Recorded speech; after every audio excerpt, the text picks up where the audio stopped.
Hello, everyone, and welcome to Anti-Life Reviews, your place to hear some jackass talk about comics.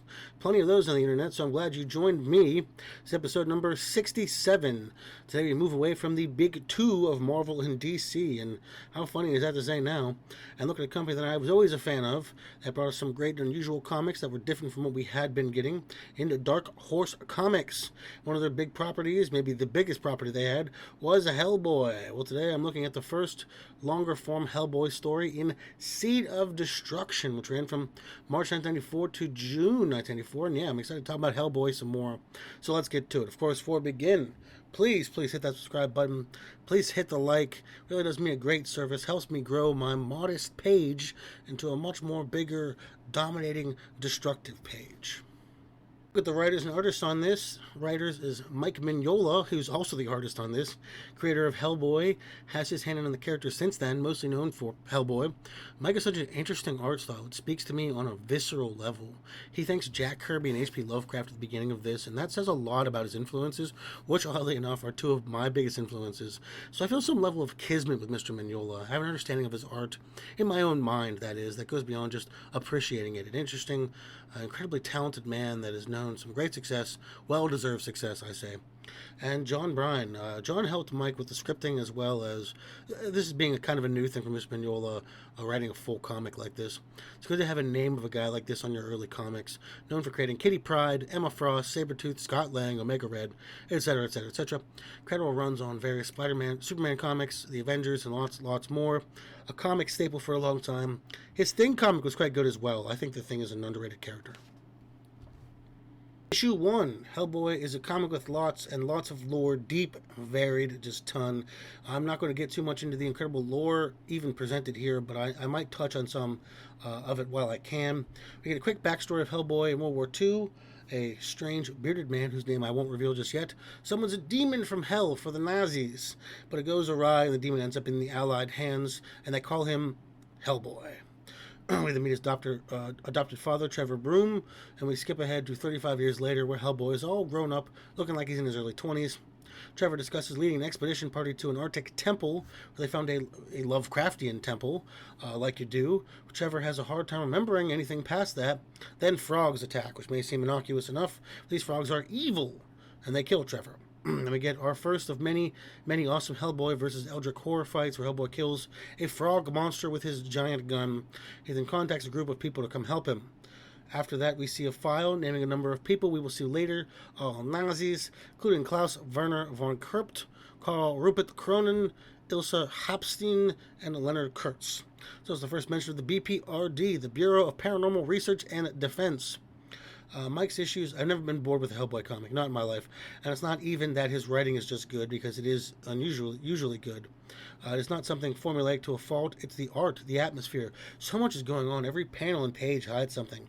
The backgrounds are always so interesting and enthralling. His use of shadow is rough here, but he gets better and better as the years go on. He's one of the few artists I think that can capture Lovecraft in any real capacity.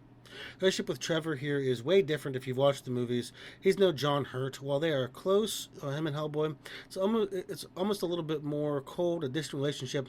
They have a working relationship, and while they care for each other, Trevor has lots of secrets, and Hellboy is from a different world. Just a good opening issue. Gives you a lot to sink your teeth into. Issue 2, Hellboy and Team, we'll get to them in a moment, go to the home of some people who had also been on the expedition with Trevor, Cavendish Hall. But the old lady doesn't know anything, save that she lost her last 2 sons, and her family is cursed. The group stay the night, and of course, it's all a trap, which the group had already suspected. The team are taken by frogs. Hellboy fights another giant eldritch frog monster, kills it, and he finds the old lady dead, and the guy who summoned him all those years ago is there. He claims he is Hellboy's true master. Hellboy is then attacked by a much larger eldritch horror, tentacled, lots of tentacles, while the man talks about Hellboy's right hand. To end the issue, we meet some important figures here.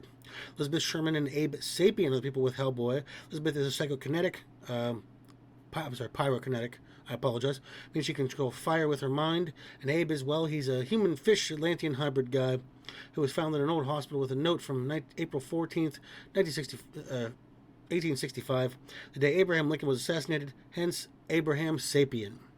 Another simple but effective issue that moves the plot along smoothly. The designs are still great. I love the throwback horror nods, of which there are so many. And the design of the guy who summoned Hellboy was almost overdone, but I loved it. Just a solid issue that really doesn't skimp on the action. Issue 3. So I'm going to have to go over a lot of backstory in this one. I'll go over that first, and then I'll get into what Hellboy is up to. We learn all about the man who summoned Hellboy. He is Gregor Afimovich Rasputin, which you probably would know him if you saw the movie, so I didn't really spoil anything there. We learned he did not die when attempted to be assassinated, but moved on and ended up working with Heinrich Himmler and the Nazis. Of course, the Nazis did not do so well, as we all know, so he moved on looking for various magic sources around the world, where he found the temple in the Arctic. It was at this temple he learned many truths, that of the Ogdoran Jihad, a Lovecraftian tentacle dragon who wants to destroy humanity, and sent one of its children, I guess, Sadu Hem, down to Earth to ensure this, and that Hellboy's hand is the key to all of it. Rasputin spends years there and is awakened when Trevor arrives in the temple. During all of this, Hellboy fights some frog monsters, Abe is injured, and Liz becomes a pawn of Rasputin.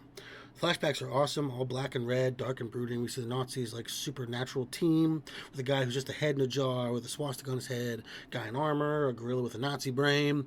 Lots of shady guys, very cool. And the stuff about the Ogdoran Jihad, it's a little bit, it's kind of comes out of nowhere, but it's huge. This follows Hellboy until really more recently.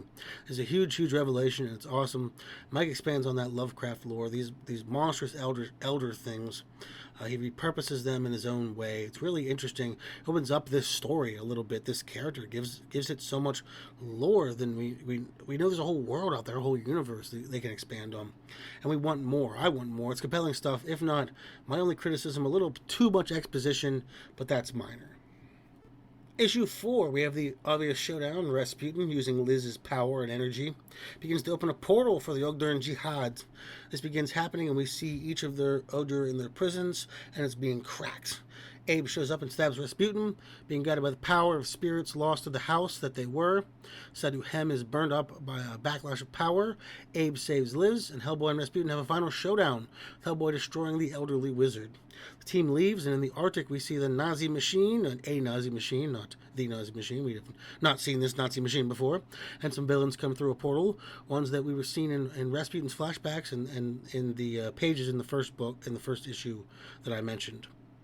Hellboy had some great action scenes here, fighting a frog monster, stuffing a grenade down his throat. It was really cool. Fight with Rasputin was awesome, with Rasputin literally being turned to dust and ashes.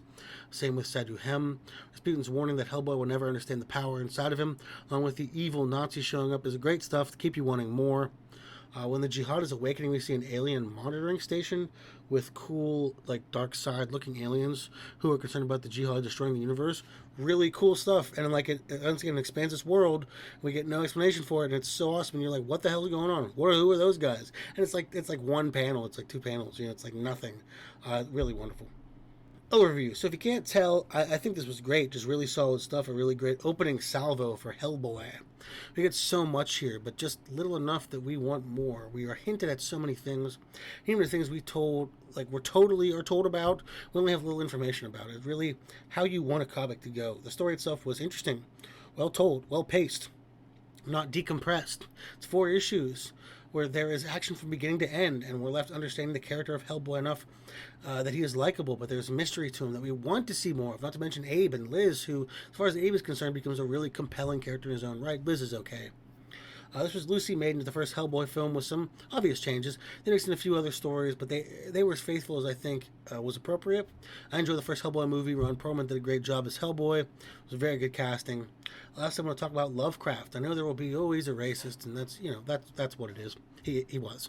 I won't make apologies for a dead man who had some incredibly bad opinions, but I want to talk about his work, and honestly, his racist views, I don't feel they took away from his writing or added to it. It was a nothing. And while they may have had some influences, I think you have to want to see that to put the two together.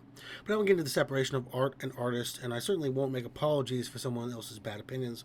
But it's clear, and he's open about it, Mike loves Lovecraft, and I've mentioned that I do as well, and Lovecraft is he created characters and concepts that are very difficult to get right in fiction.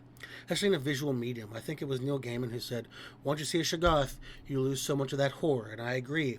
And Mike took those concepts and expanded on them in a way I think is wholly unique. He created his own Cthulhu mythos while letting the original Lovecraft ideas seep in, letting them flow naturally and be explored in a way that so many movies and stories can't or won't get right. They pigeonhole themselves by sticking to these formulas.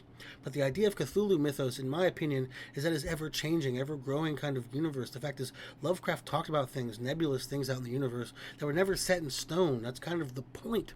And Mike just understands that. So yeah, I would recommend this to anybody who even has a passing interest in Lovecraft or Hellboy, or just well-done comics in general. This is a well-done comic. Well, this is my review for Hellboy, Seed of Destruction. What did you folks out there think of it? Are you a fan of Hellboy? Did you read any of the comics? Did you like the movies? Did you see the new one? I didn't, but I heard it was absolute tripe. Well, let me know if it wasn't. Let me know down below your thoughts and feelings and about that new movie. Also, have my Patreon up to let me know what you want to review. I keep a totally open mind and willing to do whatever you want, or talk about whatever comic you want. Also, follow me on Instagram for daily Twin Peaks memes. And don't forget to hit my podcast, the Dark Peaks Podcast. Another Instagrammer, Goth Peaks, talk about stuff. Next month, the whole month, I'll be going over every single issue of the original Annihilation storyline, starting with the first 8 issues of Thanos. Well, this has been D. Tony Makaya, Master of Minds and Men. Thank you very much, and goodbye.